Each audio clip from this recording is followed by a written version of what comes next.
Family, Badan Kependudukan dan Keluarga Berencana Nasional (BKKBN) menyatakan fenomena fatherless secara fisik ataupun psikis ternyata dapat mempengaruhi ketahanan keluarga dan negara. Bahkan menurut Menteri Sosial tahun 2017, negara kita menempati peringkat ketiga dunia fatherless generation. Sedangkan menurut data dari Biro Sensus tahun 2022 yang dilansir dari NFI, dari total 18,4 juta anak, 1 dari 4-nya menjadi hidup dengan status fatherless. Aduh, sangat menyedihkan ya. Jadi apa sebenarnya penyebab fatherless generation sangat marak di Indonesia? Pertama, budaya patriarki yang sangat kental.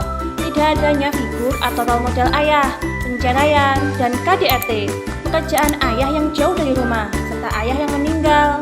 Lantas, sebenarnya apa dampak fatherless? Bukankah hanya ke anak? Bukan merujuk pada suatu negara?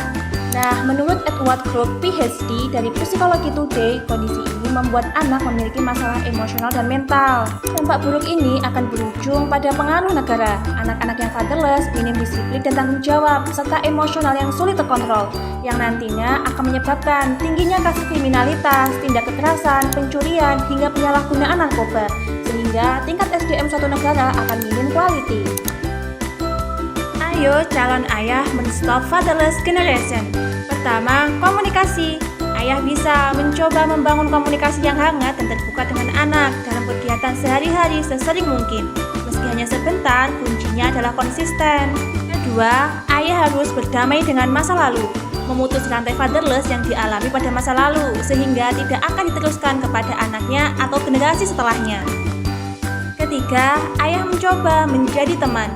Jangan selalu menjadi ayah yang mendisiplinkan, namun coba sesekali menjadi teman bermain saat anak kecil dan teman diskusi saat anak remaja, agar kedekatan ayah dan anak resisten hingga anak dewasa. Keempat, perlu kesadaran seorang laki-laki untuk ilmu parenting.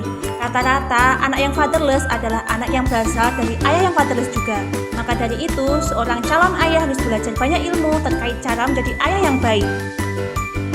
Terakhir, menerapkan work-life balance. Jika ayah terlalu sibuk bekerja, sebaiknya ayah tetap meluangkan sedikit waktu, meskipun hanya sekedar bertanya kegiatan anak. Happy Family, perlu diketahui ya, fenomena fatherless bukan menjadi tanggung jawab satu atau dua pihak saja. Masyarakat perlu menghilangkan stereotip bahwa pengasuhan hanya pada ibu.